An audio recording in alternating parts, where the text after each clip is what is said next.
Welcome back to the show, everyone. You know how Fiona and I like to go clubbing. Yeah, we do. We hit the clubs. We're not that legit.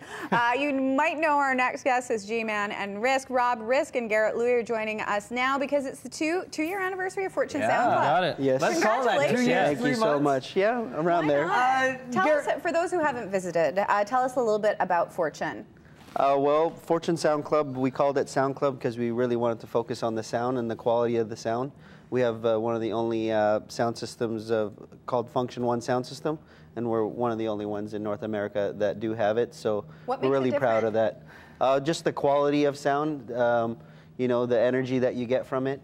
You can still speak in front of the speaker and still feel the music. So it's more about feeling music rather than hearing it. And Garrett's right here. Makes you more comfortable. But this really goes back into where you guys come from as well, right? That's the important aspect of the club. Yeah, I mean, Rob still currently DJs. I DJed for 15 years. We've been promoting for 20 years, putting on events and building our scene. And at a certain point, a couple of years ago, Rob said, hey, why don't we take this to the next level? You know, we saw what other spaces were doing in the city, and we thought, you know, we knew, you know, all of our friends are DJs. We know we're what's really missing. passionate. Yeah. You know, we think we know what's missing here. Let's take a risk, because we also opened in Chinatown, which isn't your club district. You know, it's kind of off the beaten path. You've got a lot of different variables around that area, and the way our club's set up is a little bit hidden too. So we did take a big risk at the time. Now that they're familiar with it. Well, okay, let's talk about some of the special guests you guys have had through the door. Lots of official after parties, including Drake. When was this? Drizzy. I'm not allowed to call him Drizzy because I'm not legit. I, on the other hand. No, D. I mean, that was about a year and a half ago, I think. Yeah. About a year and a half ago that he came through. Not too bad for only being open 6 months to have Drake there.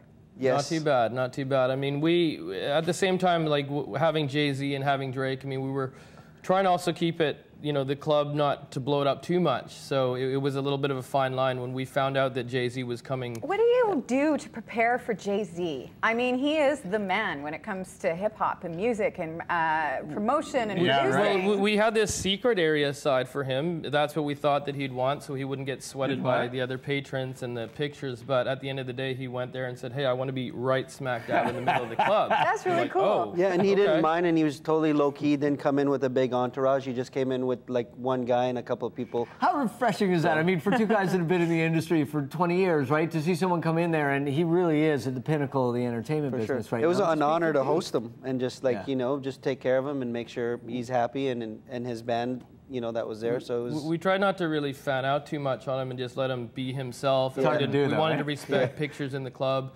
That's why the photo that there is kind of him leaving the club, because we didn't want him, and that's not Rafi Torres, by the way. Just to clarify. Just to clarify. Okay, Tommy Chong is a favorite here in Vancouver. Yeah. Yes. I hear there's a reason why he keeps coming back to Vancouver. Yeah, I don't know what it is. I'm not sure what that is. Yeah. No one can figure it But out. what a great He's got guy. buddies here. Yeah, little buds. Yeah, a lot of buddies. That was actually on our 2-year anniversary, so Tommy Chong surprised us. I hadn't seen him since I was young.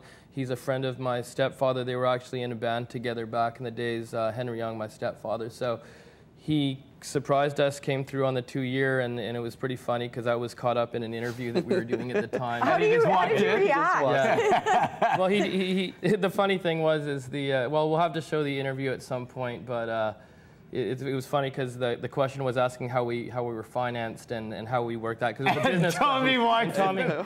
Tommy comes right in and is like, hey guys. I don't know, man. I don't know. Okay, Lil Kim, she is a piece of work. Yeah. What's going on here? Again, another legend. She just rocked it out. I mean, we've been a big fan of Lil Kim.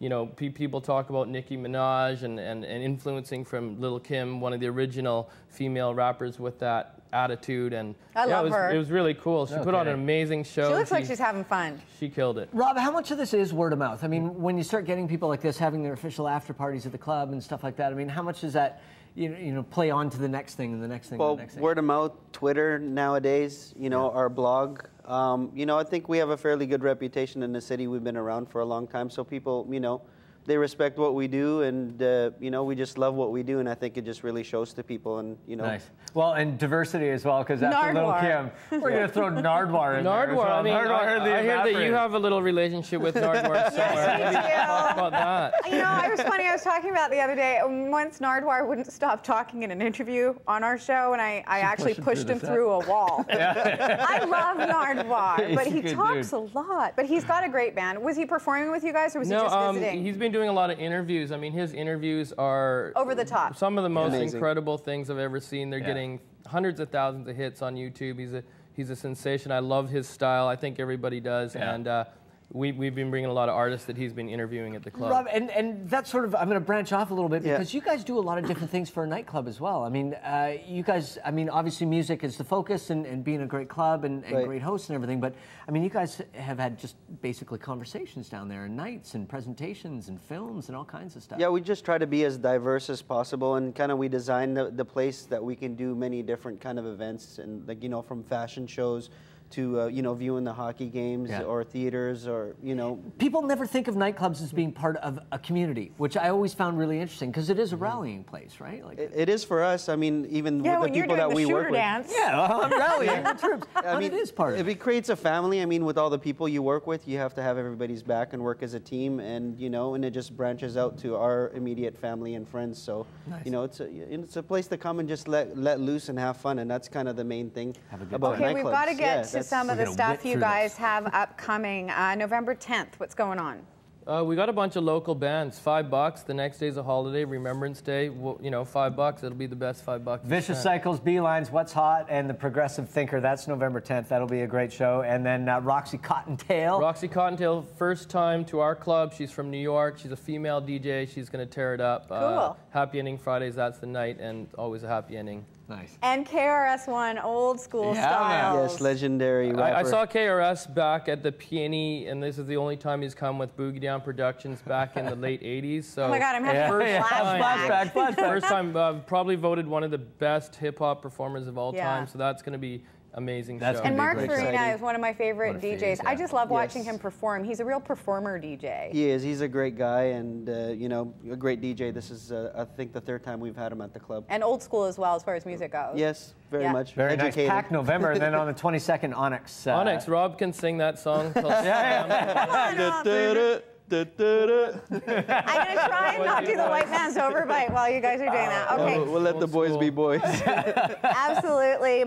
Make sure that you check out Fortune Sound Club. You can go to their website, follow them on Twitter to find out what's going on. Lots of great stuff upcoming, and who knows who you will see there. Thanks so much, you guys. Thank you so much. We're going to take a break when we come back.